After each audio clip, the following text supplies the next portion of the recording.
হাতিরা কি একে অন্যকে নাম ধরে ডাকতে পারে? আমাদের কুকুরেরা কি আমাদের সঙ্গে কথা বলার চেষ্টা করছে? তিমির গান কিভাবে তাদের রক্ষার কাজে সহায়তা করতে পারে?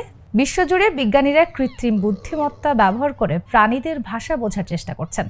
এর সম্ভাবনা ব্যাপক। তাই আজ আমাদের প্রশ্ন, মানুষ ও প্রাণীদের আরও কাছাকাছি আনতে কৃত্রিম বুদ্ধিমত্তা কি সেতুবন্ধন তৈরি করতে পারে? আমার বিড়াল জনিকে বোঝা বেশ সহজ। সে চায় খাবার, ঘুম, আদর বা বাইরে যেতে।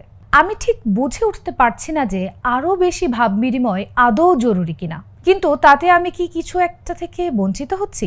যেমন ধরুন, কুকুর 20,000 বছরের বেশি সময় ধরে গৃহপালিত। এরা নির্দেশনা বুঝতে পারে, মানুষের ভাষার প্রতি প্রতিক্রিয়া জানায়, আর সাউন্ড বোর্ডের মাধ্যমে বলা যায় যোগাযোগ করতে পারে। টিকটকে সেদিন এমন এক ভিডিও দেখলাম। ভাইরাল এই বিষয়ের রহস্য উদ্ঘাটনের চেষ্টা চালাচ্ছেন জ্ঞানতত্ত্ব গবেষক ফেডেরিকো রোসানো।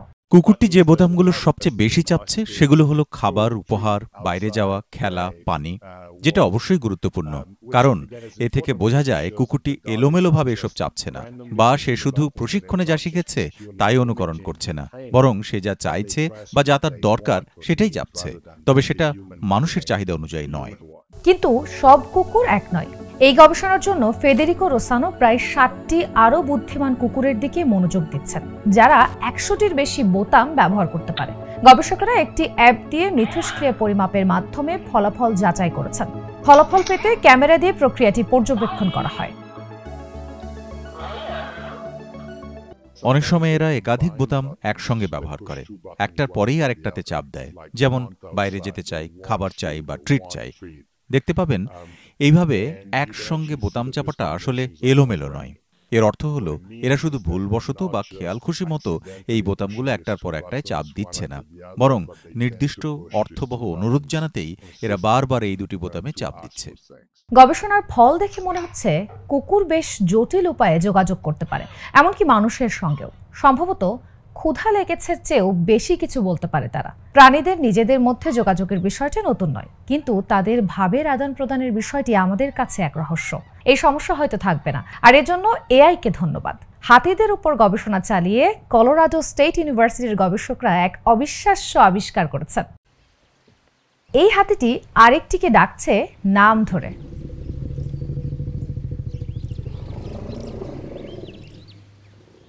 সত্যি কথা, হাতিরা একে অন্যকে ডাকার জন্য সুনির্দিষ্ট আওয়াজ ব্যবহার করে।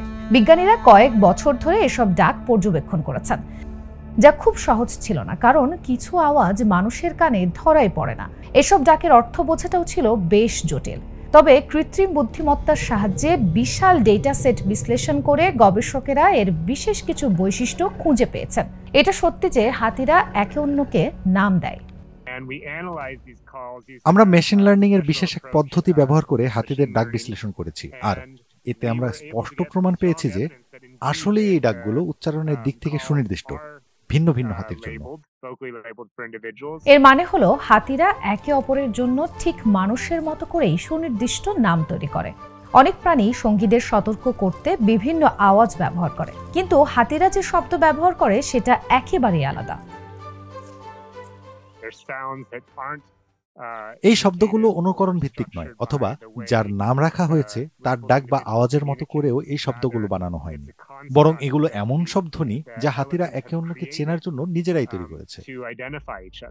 ডলফিন যেমন অন্য ডলফিনের নিজস্ব ডাক অনুকরণ করে তাকে ডাকতে পারে, অন্য কিছু প্রাণী যেমন তোতা পাখিও এটাই করে, পরস্পরকে অনুকরণ করে তারা। কিন্তু হাতি কেবল অনুকরণ করে না, এরা উদ্ভাবন করে। প্রত্যেকের নাম থাকে ঠিক মানুষের মতোই। গবেষকেরা বলছেন বিমূর্ত বা কাল্পনিক চিন্তা করতেও সক্ষম হাতি। এমনকি আমরা আগে যেমনটা ভেবেছিলাম, হাতি তার চেয়েও অনেক বেশি উন্নত। আর এটা সত্যিই রোমাঞ্চকর। আমার মতে হাতির মস্তিষ্ক কিভাবে কাজ করে সেই প্রক্রিয়ার এক ঝলক দেখার সুযোগ করে দেয়, পাশাপাশি হাতিদের চিন্তা শক্তি সম্পর্কে আরো গভীর ধারণা দেয় এই বিষয়টি। পাশাপাশি এটাও বোঝা যায় যে হাতিরা বিমূর্ত বিষয় নিয়েও ভাবতে পারে। কি দারুণ আবিষ্কার! কিন্তু এআই ঠিক কিভাবে প্রমাণ করলো যে হাতিরা নাম ব্যবহার করে? সেই মডেল কিভাবে কাজ করে? কেনিয়ায় 4 বছরের বেশি সময় ধরে বিজ্ঞানীরা হাতির নানা ধরনের ডাক রেকর্ড করেছেন। হাতির আচরণ পর্যবেক্ষণ সহ সব ধরনের ডাক রেকর্ড করা হয়। প্রত্যেকটি ডাকের উৎসকে, কাকে উদ্দেশ্য করে ডাকা হয়েছে আর এর প্রেক্ষাপট কি, এসব খুঁজে বের করেন বিজ্ঞানীরা। প্রতিটি ডাকের শাব্দিক ধরনকে সংখ্যাগত উপাত্তে রূপান্তর করেন। এরপর ধ্বনিতাত্ত্বিক তথ্যের সঙ্গে তাদের পর্যবেক্ষণকে জুড়ে দেন। এমন প্রায় 500 ডাক পরিসংখ্যানগত মডেলে প্রবেশ করানো হয়। নতুন কোনো ডাক এই মডেলে দেওয়া হলে মডেল বলে দিতে পারে কোন হাতিকে উদ্দেশ্য করে এই আওয়াজ করা হয়েছে। এতে প্রমাণ হয় যে হাতিরা পরস্পরকে নাম ধরে ডাকে। তবে এই বিষয়টা শুধু ডাকের মধ্যেই সীমাবদ্ধ নয়। প্রাণীরা তো বিভিন্ন ইন্দ্রিয় ব্যবহার করেও একে অন্যের সঙ্গে যোগাযোগ করে। তাছাড়া এআই কিন্তু মানুষের প্রতিক্রিয়ার ওপরই নির্ভর করে, আর আমাদের জ্ঞান বর্তমানে সীমিত। তাই প্রাণীদের ভাষা বা ভাব গভীরভাবে বোঝার আগে তাদের যোগাযোগের আরও অনেক রকমের পদ্ধতি নিয়ে গবেষণা প্রয়োজন। আশা করি এতে এতটুকু বোঝা যাচ্ছে যে এই প্রাণীগুলো খুব জটিল জীবনযাপন করে। তাদের পারস্পরিক সম্পর্কগুলো অনেক সূক্ষ্ম আর গভীর। তারা যেভাবে পৃথিবী নিয়ে ভাবছে সেটা এতটাই জটিল ও বিচিত্র যে আমরা অনেক সময় তা ধরতেই পারি না। আমি আশা করি এতে এসব প্রাণীকে আমরা আরো গুরুত্ব দেব আর তাদের উপর আমাদের কর্মকাণ্ডের প্রভাব নিয়ে নতুন করে ভাবব। চিলির সমুদ্র বিষয়ক জীববিজ্ঞানী মার্সেলা রুইজের অন্যতম লক্ষ্য প্রাণী সুরক্ষাকে আরও উন্নত করা। মহাসাগরের নানা শব্দ যেমন তিমির গান বিশ্লেষণ করেন তিনি। এই গবেষণার মূল উদ্দেশ্য হল তিমির আচরণ আরও ভালোভাবে বোঝা, যাতে এদের রক্ষা করা যায়। চলুন এক নজরে দেখে নেওয়া যাক। চিলির উপকূল ঘেঁষা প্রশান্ত মহাসাগর তিমি পর্যবেক্ষণের জন্য উপযুক্ত জায়গা। বিশ্বের তিমি প্রজাতিগুলোর অন্তত 50% প্রতি বছর এই অঞ্চলে অভিবাসন করে। ভাসমান বয়াতে বসানো সেন্সরের মাধ্যমে সামুদ্রিক জীববিজ্ঞানী মার্সেলা রুইজ এই বাস্তু সংস্থানের বর্তমান অবস্থা নিয়ে গভীর অনুসন্ধান চালাতে চান। কৃত্রিম বুদ্ধিমত্তা এমন এক শক্তিশালী হাতিয়ার যার সাহায্যে আমরা সমুদ্রকে সব দিক থেকেই গভীরভাবে বুঝতে পারব। সমুদ্রে যা ঘটছে বর্তমানে তার মাত্র 20% জানি আমরা, কারণ সেখান থেকে তথ্য উপাত্ত সংগ্রহ করা খুবই কঠিন, আর এই তথ্য বিশ্লেষণ করাটাও বড় চ্যালেঞ্জ। তবে এই জটিল বিশ্লেষণের কাজটা করবে কৃত্রিম বুদ্ধিমত্তা প্রশিক্ষণকালীন শিখনের মাধ্যমে।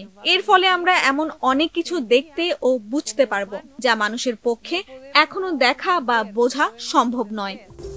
মার্সেলা রুইজের প্রতিষ্ঠান অ্যাকোস্টিকা ম্যারিনা চিলির গোটা উপকূল জুড়ে পর্যবেক্ষক বয়া স্থাপন করেছে।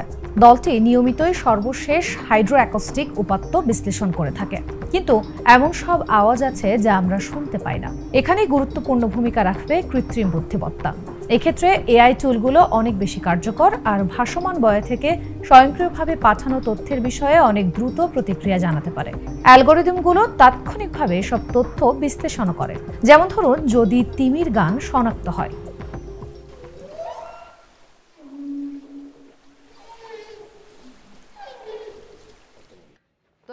এই স্থান সহ বিভিন্ন জায়গা থেকে সংগ্রহ করা সব তথ্য দিয়ে এক সতর্ক ব্যবস্থা চালু করা সম্ভব। তিমি এসে হাজির হলে এতে অ্যালার্ম চালু হবে। জাহাজের গতি কমাতে বা পথ পরিবর্তন করতে সতর্ক করা যাবে। ফলে সংঘর্ষের ঝুঁকি অনেকটাই কমে যাবে, বিশেষ করে যদি আরো ভাসমান বয়ার নেটওয়ার্ক স্থাপন করা যায়।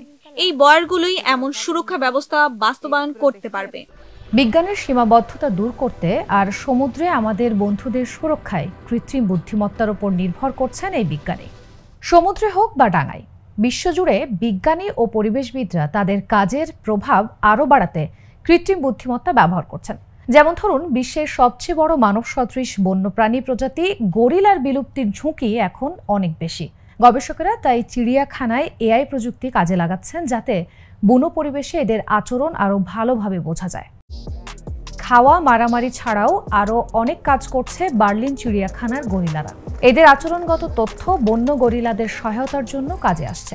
গরিলা ট্র্যাকার প্রযুক্তি সম্বলিত ক্যামেরা প্রতি মুহূর্তে গরিলাদের আলাদা করে শনাক্ত ও অনুসরণ করতে সক্ষম।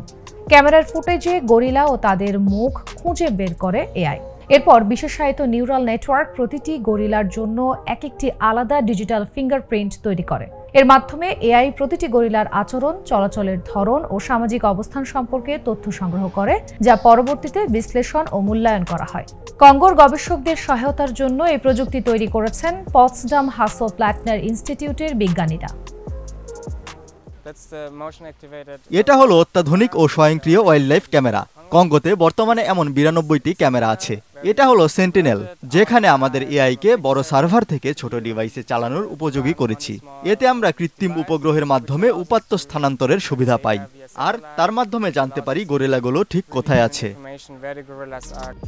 কঙ্গোর ওটজালা কোকুয়া ন্যাশনাল পার্ক থেকে প্রাপ্ত ফুটেজও এআই প্রশিক্ষণে সহায়তা করে, যা গরিলাদের আচরণ সম্পর্কে নতুন সব ধারণা দেয়। এর মাধ্যমে ভবিষ্যতে মহামারী এবং অন্যান্য বিপদের ক্ষেত্রে আরও দ্রুত প্রতিক্রিয়া দেখানো সম্ভব হবে।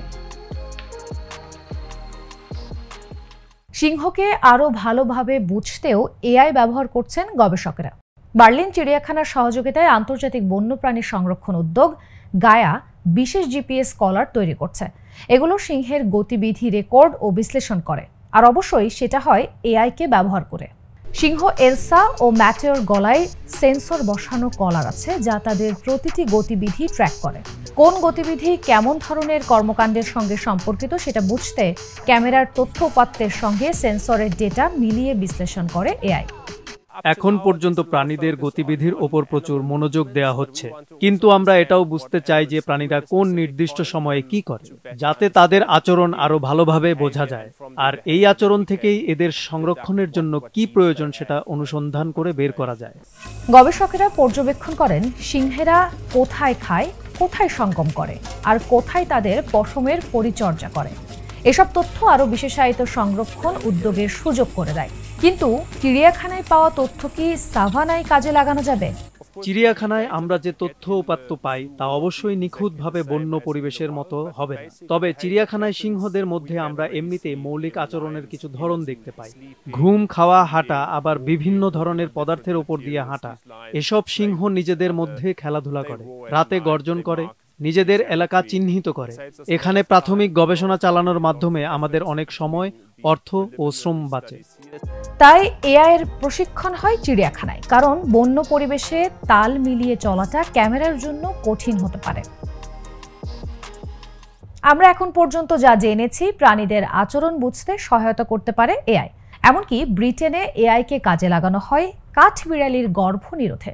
হ্যাঁ, ঠিকই শুনেছেন, লাল কাঠবিড়ালি বিলুপ্তির হুমকির মুখে পড়েছে একটি ভাইরাসের কারণে, যা ছড়িয়েছে উত্তর আমেরিকার ধূসর কাঠবিড়ালির কাছ থেকে। বর্তমানে নতুন এক এআই ছবি শনাক্তকরণ ব্যবস্থা এই দুই প্রজাতির মধ্যে স্পষ্টভাবে পার্থক্য করতে পারে, আর লাল কাঠবিড়ালির জন্য উচ্চমানের খাবার সমৃদ্ধ জায়গায় ঢোকার সুযোগ করে দেয়। অন্যদিকে ধূসর কাঠবিড়ালিকে দেওয়া হয় গর্ভ নিরোধক। তাহলে আমরা এখন এআই দিয়ে কাঠবিড়ালিদের জন্ম নিরোধক পাঠাচ্ছি? কি এক আজব দুনিয়ায় থাকি আমরা। যাই হোক, আমার কাছ থেকে প্রাণী জগতের আলাপ যথেষ্ট হয়েছে। দেখা হবে আগামীতে। চোখ রাখুন শিফটে।